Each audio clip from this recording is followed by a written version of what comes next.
Hello everyone, I am here with Dan McLaren and I am feeling awesome.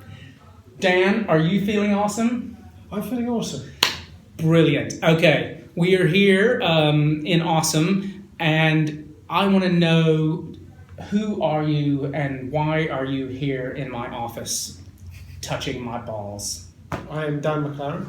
I'm founder of Digital Sports and sometimes known for going around different people's offices and doing social media work and reaching out to key influencers, which is always good fun. But I also run the Digital Sport website, podcast quite a lot, which is my new thing. I'll get onto that later, I think. You will indeed. And also run events, with the first one in a few days' time up at Villa Park. So what gets you out of bed? What's the one? You got to get rid of everything. You can only keep one thing. Dan McLaren is one thing. What would that be? If I could keep one thing, I think it's just the people I know.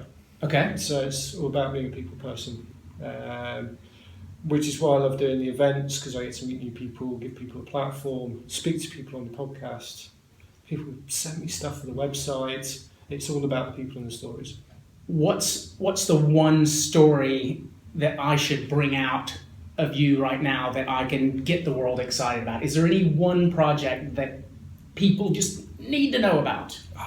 My favourite project by far at the moment, and I can't wait to do the event, but my passion is the podcasting at the moment. It took me a long time to get off the ground and umming and ahhing whether I should do it. And as soon as I've done it, I've loved it.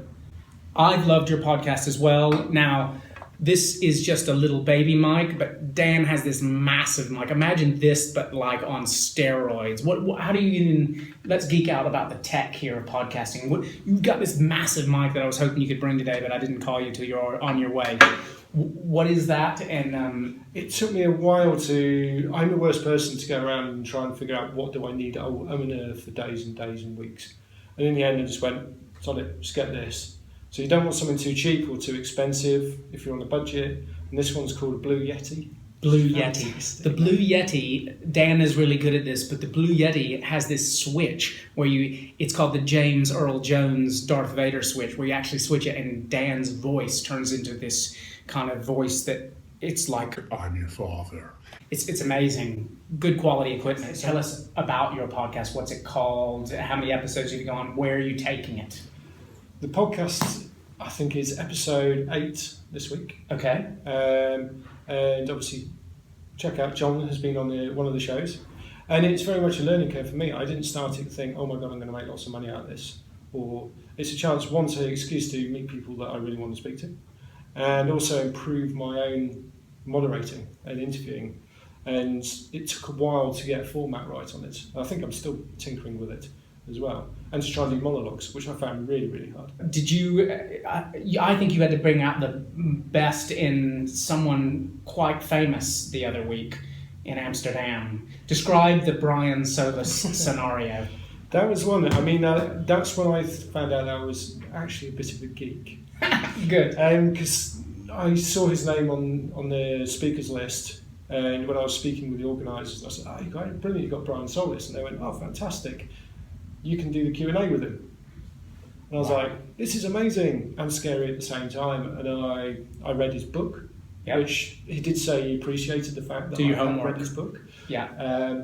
Which some bits I found really, really interesting to get, other bits were just straight over my head. And I had a 40-minute Q&A with him in Amsterdam. Yeah. And what was the name of the conference? It was Sports Interactive Europe. Sports Interactive Europe. So they're planning another one for next year as well. So, cool. Which should be a big affair. Yep. So in the end, I think I was doing 8 different sessions during the day with different people, including the head of kind of sport for Twitter and a couple of athletes. Yeah, name drop just for me. There was a guy called Jaap Stockman, okay, who's a professional field hockey player. Okay. There's Thomas Metz, was the guy from Twitter. Okay, brilliant. And it was just a really, really fun day. Okay. And the Brian Solis bit, yes, I had a whole long list of questions. Yeah.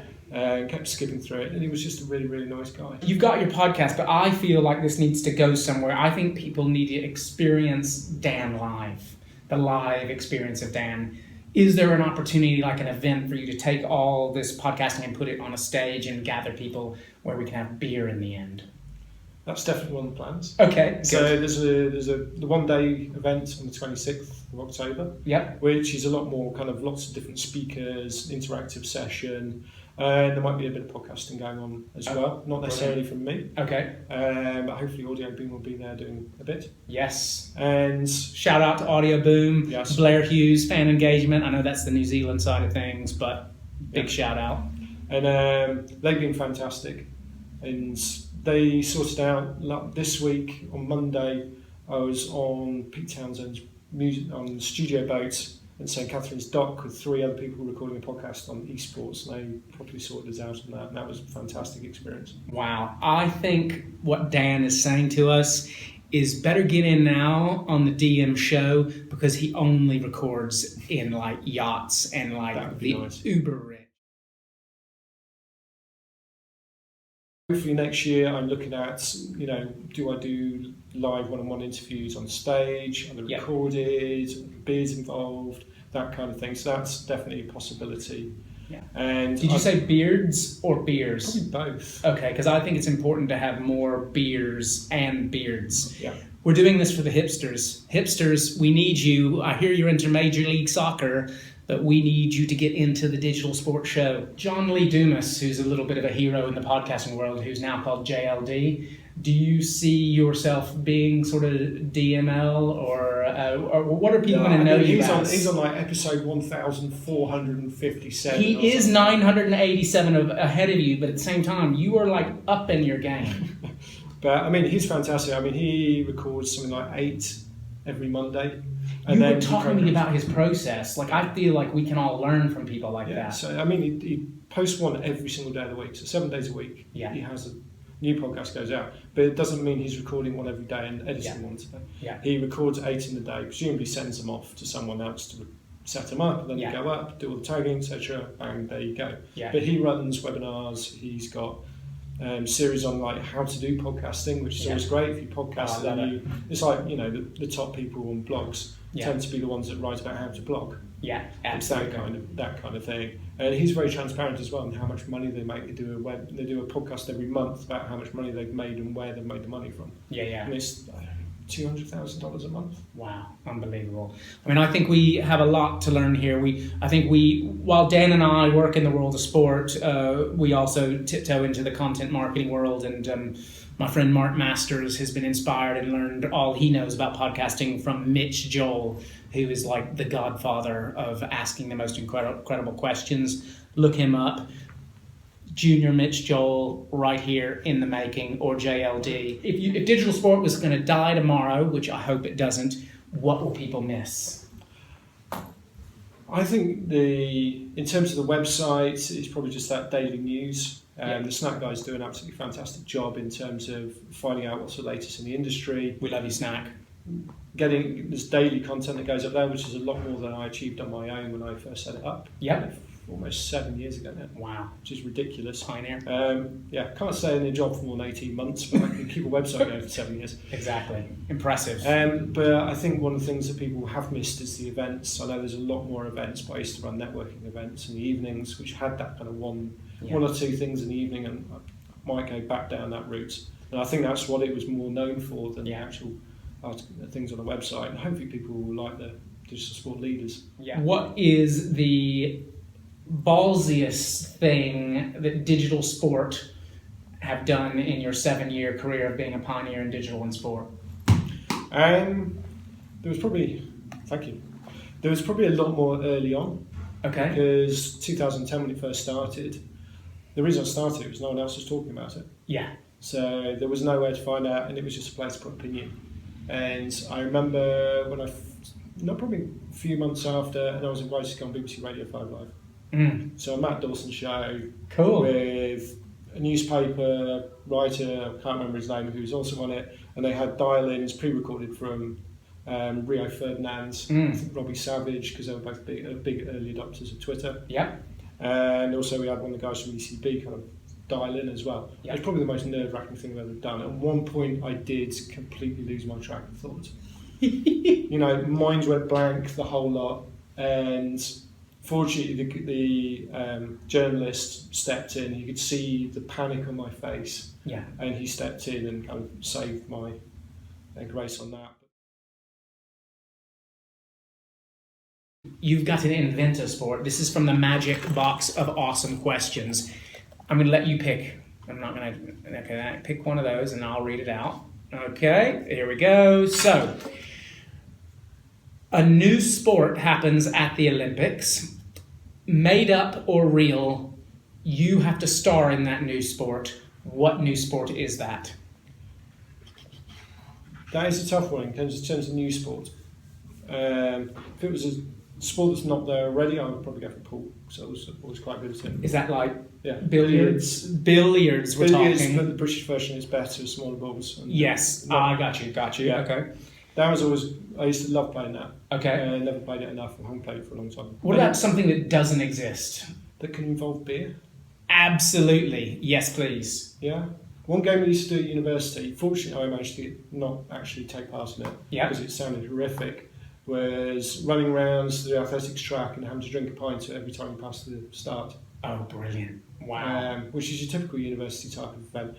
Imagine that in the Olympics. Yeah. That could be, you imagine like 5,000 metres, 10,000 metres. That's a lot of laps. That's a lot of pints. With a pint every 200 metres. Yes, I think that would be a bit of a crawl. It would. Funny. Yeah, I love that, and we will have a visual of that right here down there in between us. So that's great. Chat says, I want a bit of the DM show. I want that show. I want a month to Dan, all expenses paid. You got a month, you got to snap your day. Where do you go? What do you do? I think one of the things I started with Luca, yes, a friend of mine, but we started spending weekends away, obviously not in that kind of way, in a very friendly, we both Who is this with? Luca Massaro. Yeah, so a good friend. And we went to Amsterdam to visit the Amsterdam Arena. Yeah. And obviously experience a bit of Amsterdam. Yeah. We went to Madrid and went to the Bernabeu. Oh, no way. Did the tour around. Yeah. Went to watch the game up in the gods. So literally the players look like that big. Yeah. But that was as far as we got. Interestingly, I interviewed someone for the podcast, which isn't out yet. Okay. A guy called Ollie Silverton. Ollie Silverton, yeah. Who was at GMR Marketing as their ultimate apprentice. Oh, right. And basically he spent the last year going around to all the big sporting events and working on them and experiencing all the different things. So a bit of social media, a bit of hospitality, and yeah, it just sounded phenomenal. Dan, how can we find you? Tell us how we can go to this event you're having on the 26th at Villa Park.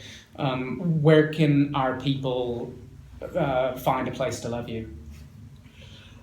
Mainly, my website is digitalsport.co. Okay. And on Twitter, I'm Daniel McLaren. Okay. So the same as the racing car, so McLaren. Yeah. Or cool. Digital Sport UK. Okay. For the event, go to digitalsport.co. There's an events tab at the top. Okay. And there's a nice thing on the sidebar that says how many days it is till the event goes. Okay. See how much I'm panicking before the event, see if anyone turns up. Which we'll tell you more about later. See you later. Thank you, Dan.